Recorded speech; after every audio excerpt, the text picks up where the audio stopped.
The early morning sun cast long amber streaks across the foothills, gilding the rocky landscape of my ranch in a golden hush. I was ankle-deep in dirt, digging a trench to extend the irrigation line to the east orchard. The land smelled like spring, wet soil, blooming sage, and purpose. I'd owned this ranch for 15 years. Built it from a barren stretch of scrub into something alive. Every fence post and furrow had my fingerprints on it. That's when I heard tires on gravel. Multiple sets. I straightened up, wiping sweat off my brow with a flannel sleeve. A caravan of SUVs rolled up to the gate.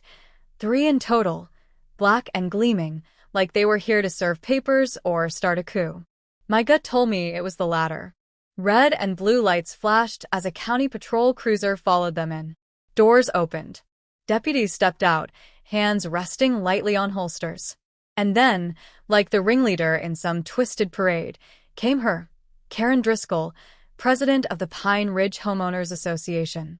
She wore her usual pastel pantsuit like battle armor, her mouth drawn in a tight, self-satisfied line. Oversized sunglasses perched on her face like a mask.